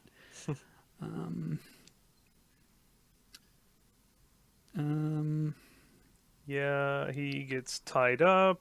The end team free him. He fights the Yeah, big that's right. T-Rex thing. This is actually a scene where they kind of have to win Donkey Kong's trust and join the same side to fight back against Conga and the plant creatures. And this is when he grapples the giant tree beast again Yeah. with a quite unfitting soft rock ballad in the background. Yeah, and then Lana manages to fight off Conga's control. And she takes the helmet off, and Donkey Kong crushes it in his titanic palm. And tells them all to get the heck out of Dodge. Yes. So he's not like their friend. Throughout the episode, he's sort of coming along and going, "Oh, I don't like this ancient city thing." And then once they solve it, he's like, "Okay, you guys get out of here." Yeah, another pretty good episode, all in all. Yeah, the Donkey Kong content in it is particularly good in this one. What with the whole lore of the ancient city, and DK gets some good action to do as well. Yeah. Yeah. And you get the nitpickers, of course. Yeah, we're gonna call them nitpickers. That's our story. We're sticking to it. That was about halfway through the season. But that's kind of it, though. There are a few other episodes after this that have some references to Donkey Kong stuff. But as Yeah, far well, as him appearing as a yeah. character, So the big that's one kind would of it. be Invasion of the Paper Peddlers, where like he's only Oh sort of yeah, he bookends it, but the episode is yeah, very much about Donkey Kong stuff, even though it's a episode centered on the Paperboy game. yeah. It's odd. They live in News World in Paperboy Land, a world completely revolving around newspapers, I guess. Yeah, but the preface of the episode is that Wily has been stealing the sap, or you actually wrote down what it was, didn't you? Yes, the The sap of the. Junga Oh Junga wait, what is it? tree. Yes, Yeah, that's it. which allows him to make this special ink that allows Mother Brain to mind control people. And in my notes, I'm just Mm. like, oh, hey, this must be the wood the tikis are made out of. So, Ooh, that's good. um, And yeah, as you yeah, note, this is another mind control episode, and I didn't yeah, really notice until you said so, but they really do have a lot of mind control they based lean plots, into don't they? that. And so they're Uh, using this ink on the newspapers in the Paperboy world to kind of brainwash everyone who reads them. And not just the newspapers. They start putting it in books and stuff as they mm. go around and try to surreptitiously brain all of these middle-aged and elderly suburbites to try to do their evil bidding or something. And of course, Yes. the main Paperboy kid is immune to this because he can't read. So Yeah, Julio has been skipping school so that he can work more on his paper route uh, because his dad lost his job. yeah, And as soon as you start skipping school, you forget how to read, or like he never learned until this point. So yeah, he can't read. yep. And that's why he's immune to the mind control ink. I mean, it's not the worst plot setup in the world. Sure, yeah. Um, And it's the impetus for an educational message where, yeah. as Lana says, reading is very important. Hmm. Even if it It's a does very turn you special into a episode. zombie. Um, yeah. So there's a lot of, the crew in suburbia shenanigans where they're like Hmm. riding around on bikes and getting caught up in like old ladies throwing rolling pins and Hmm. traffic and stuff. And Eggplant Wizard and King Hippo are there, and for some reason, everyone is sort of not exactly in disguise, but like pretending they're residents of the area. Like they're in sort of costume, dressed up as like members of suburbia, and are like trying to integrate themselves. Well, Uh, the baddies do this a couple of times. The only other episode of the show that I watched was the Zelda one because I wanted to see how they handled the introducing those characters. And actually, I can't remember if it was the first Zelda episode or the second one, but uh, Hippo and Eggplant Wizard infiltrate Hyrule and dress as like medieval-ish style kind of cheesy costumes that are very over the top. yeah, I don't know why they were doing that, but during all of those shenanigans, they spill the remaining ink on like or Mm. their remaining local supply of ink on a toaster, which leads to Oh the yeah. revelation that Mother Brain can control anything the ink affects, not just people. Yeah, the So ink they, has all kinds of strange plot powers out of nowhere. At one point, there's a puddle of it on the ground, and Mother Brain's able to summon a monster out of it I'm made telling of you, ink. tikis, man. Um, And yeah, as you said, it can take control of mechanical devices. so they're like But dropping it on like lawnmowers and cars and yeah, stuff. so it's just super magic ink that does everything. Hmm. But luckily, there is an anti ink that they can create because using the powers of reading, which is very important, they find out that the sap was used by ancient kings in Congo Land to put people under their power. Hmm? Hmm. Hmm? Oh my goodness! No, it's not. It might be the thing the tikis are made of, but it's totally also the black inky substance The that Final black Kong is using oil. to control Yes. everybody. Oh my god! It all So they, fits.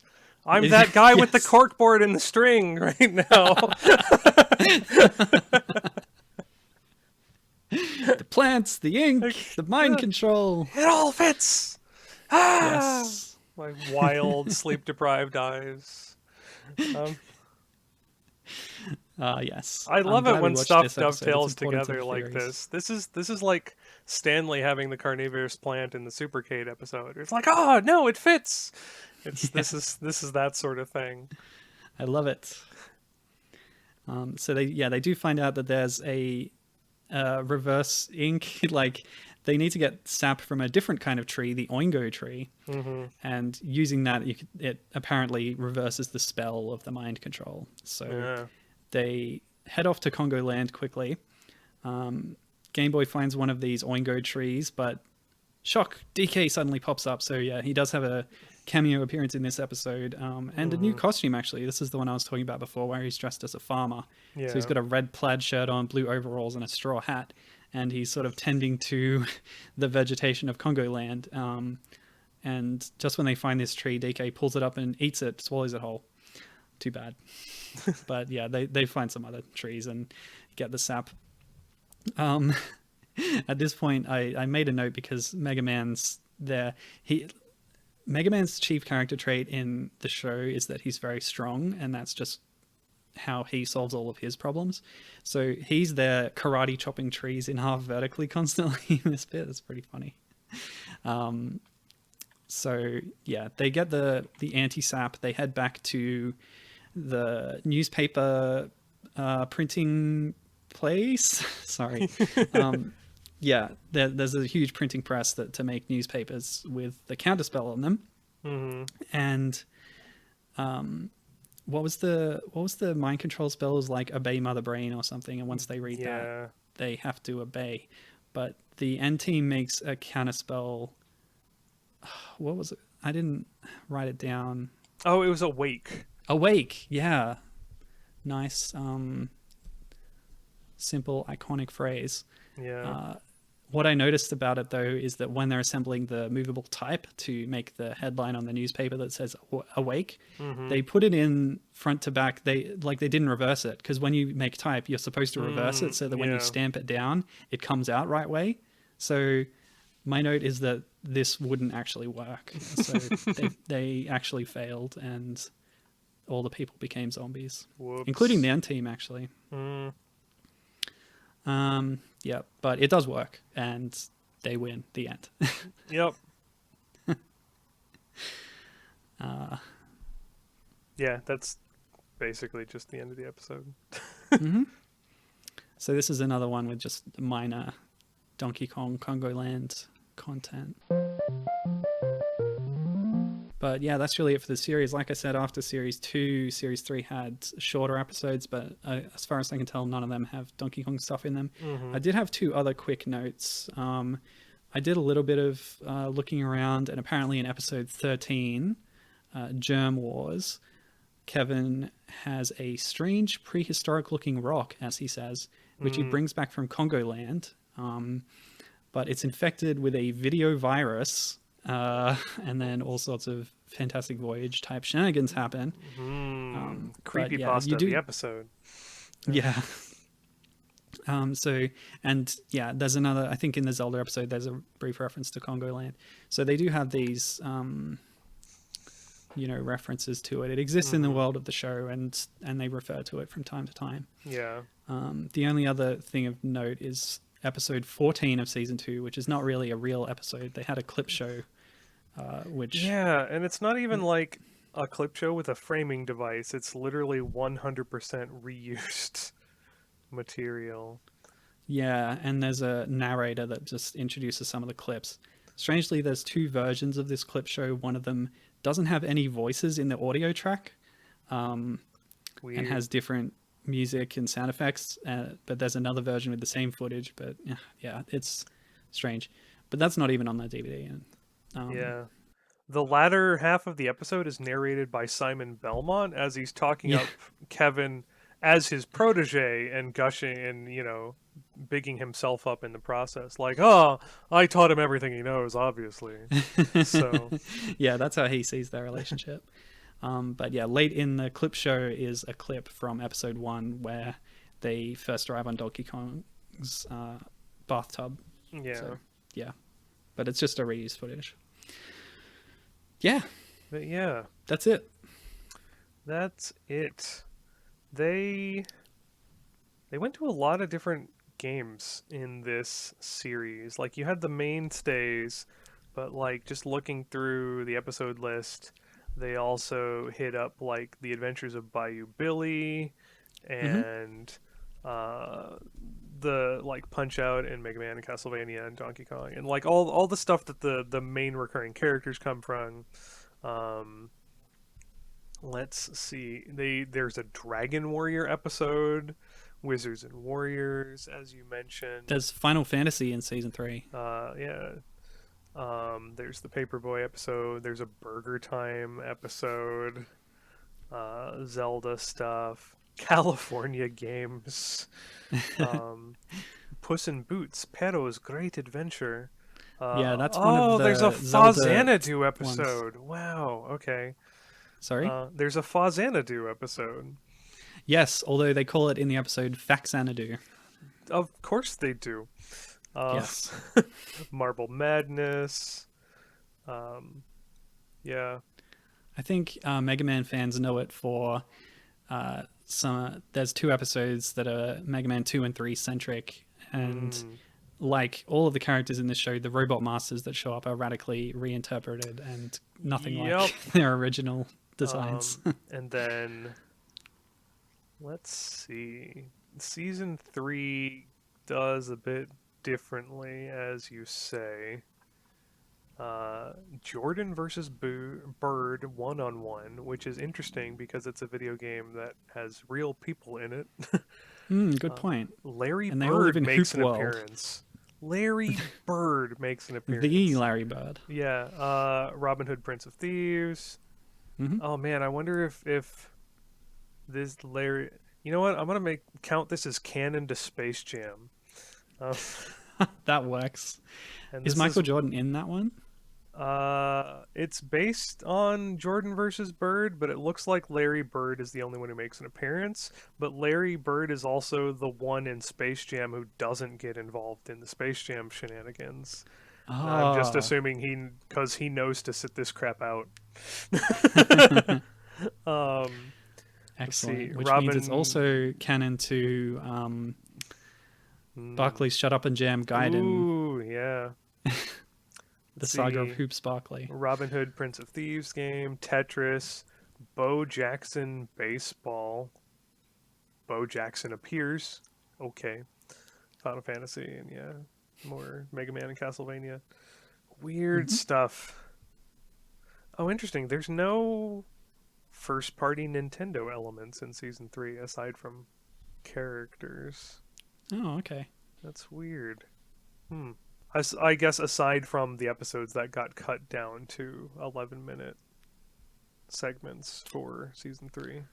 Yeah. There's one other thing. There's a character called Wombat Man because I guess they wanted to do a Batman episode but didn't actually get the license for that. Wombat Man. Okay. Very strange.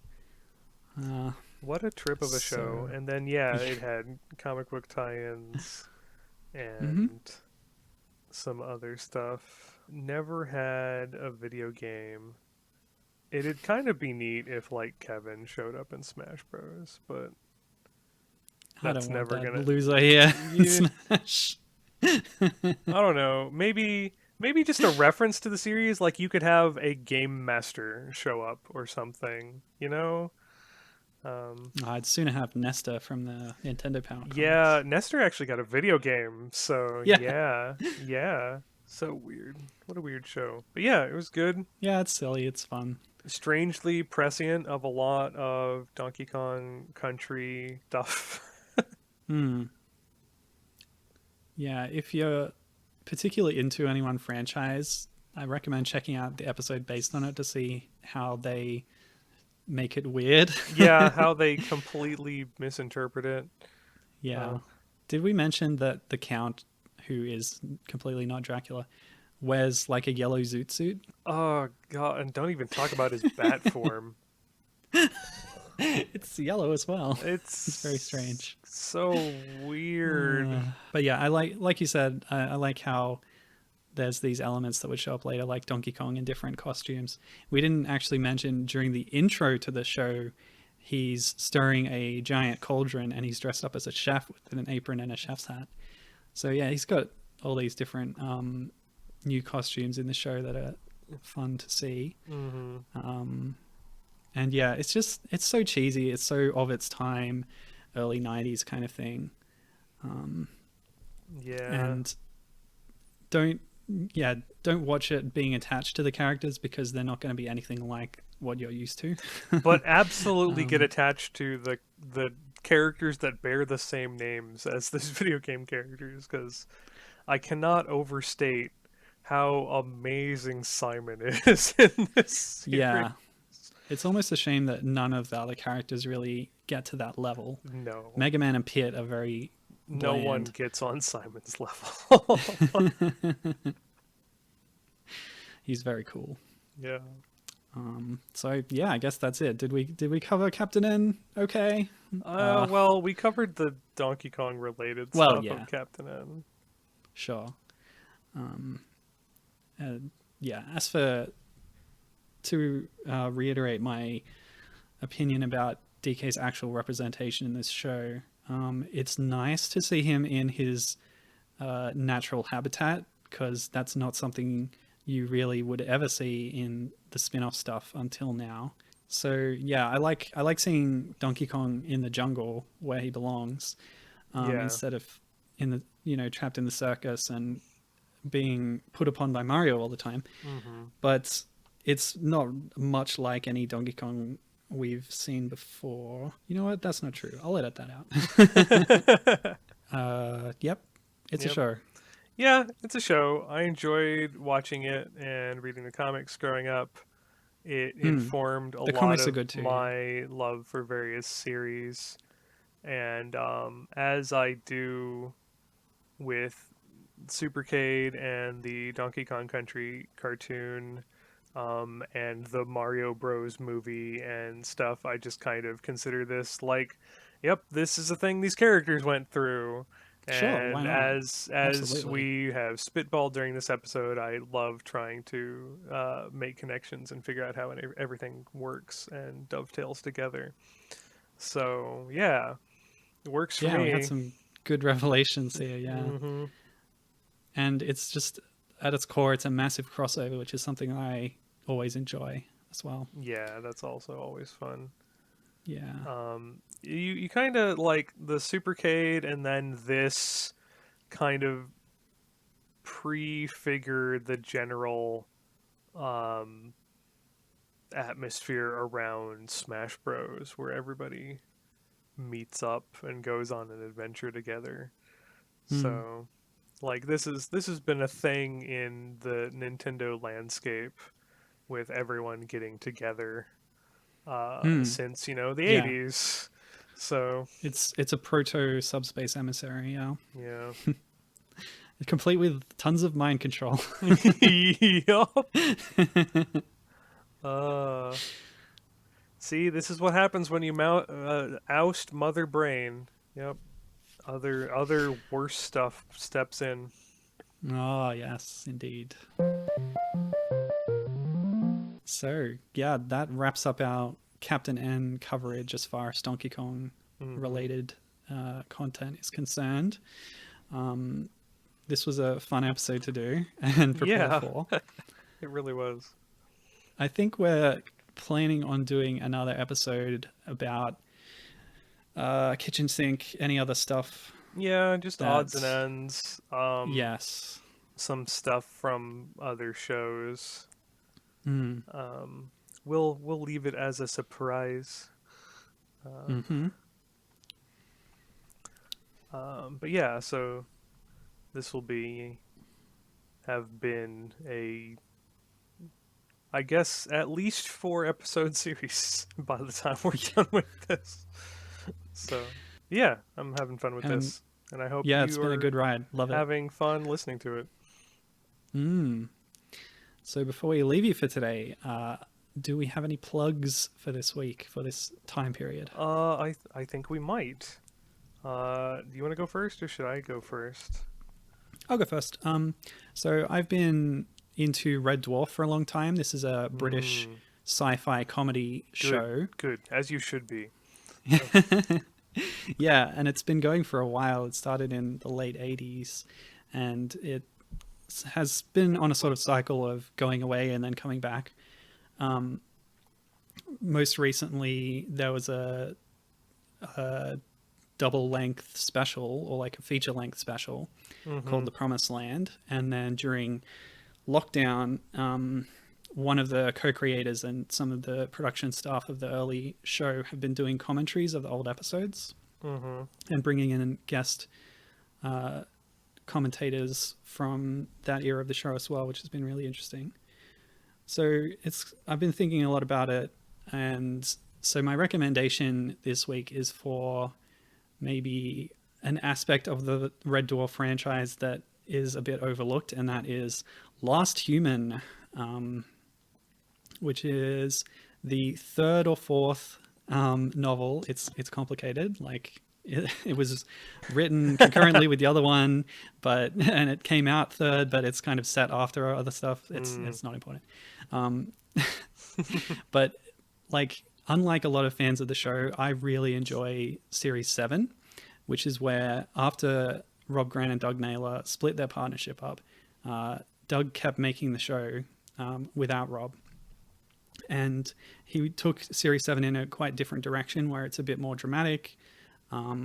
It's not as much of an audience sitcom, but more a single camera drama comedy and with sci-fi stuff. And it's interesting. And it also integrates Kachansky into the show as a new main cast member. And that's what the book does as well.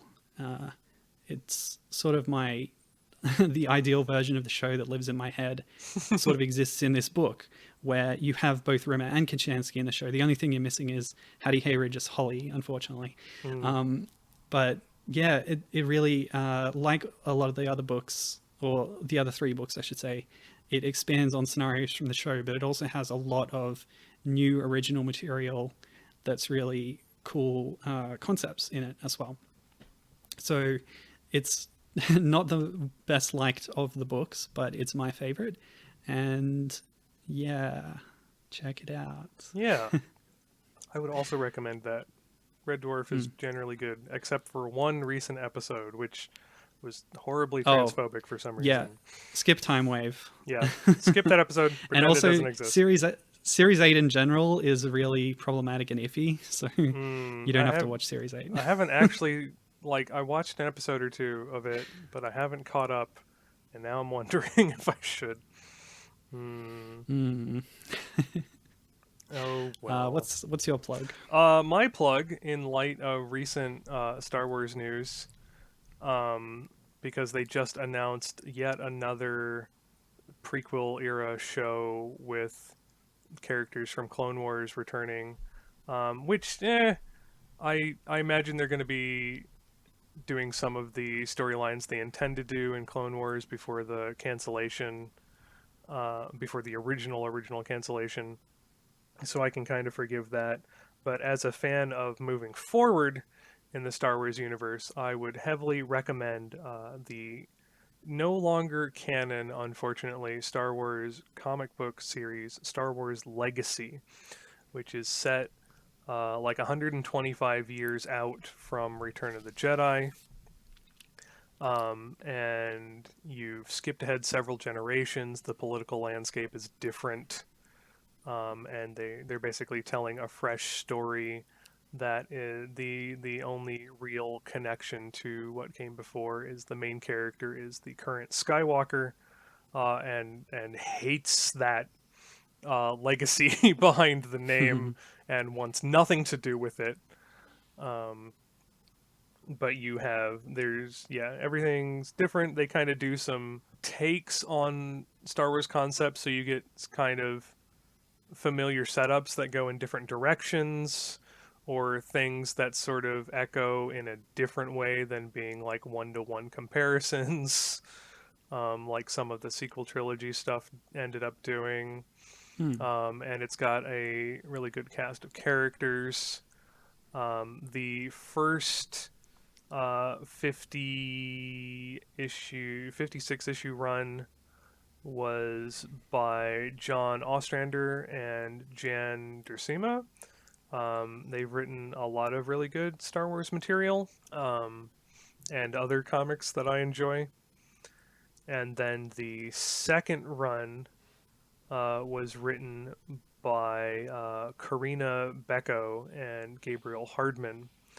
The first run centers on Cade Skywalker and his little crew of misfits as he struggles with being one of the being the latest in this line of Jedi that people hold up as important because of their name, and how he wants nothing to do with it, and how he gets sort of drawn into the socio-political happenings of the day anyway, and ending up being a active participant in this war that's going on.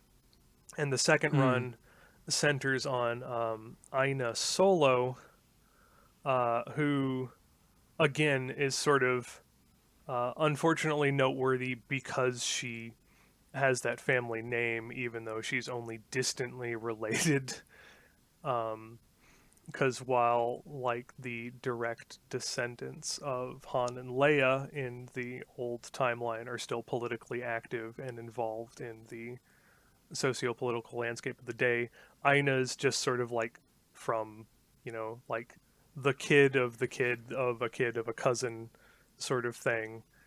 And people want to get at her because she's a Solo, even though her family hasn't really had anything to do with the main branch family for a long time. And she is in trouble and gets up to and drawn into shenanigans again because of this unfortunate legacy that she has to live with. Hence the name. Hence the name. That run was cut short when Disney threw out the baby with the bathwater and reset everything. But it's still really good what they had there, even if they had to wrap it up kind of quickly. Yeah. They didn't get to do like the last intended arc and a half they wanted to do. No, but it got some kind of conclusion at least. Yeah. Yeah. And they're really good, and I like them and would recommend them. So. And it's interesting how Cade Skywalker is an anti-hero who does some bad things, but then ultimately finds redemption. It's almost like this is a theme of the saga. And it's kind of interesting how Aina is this nobody scrap dealer on this out-of-the-way deserted planet who ends up getting drawn into things because she happens to find this lightsaber. I wonder where I've heard that before. Yeah, anyway. I'm not bitter at all. Yeah, I don't know if it was on purpose or not. Well, I kind of do think it was on purpose because like early Force Awakens concept artwork has characters from Legacy in it. So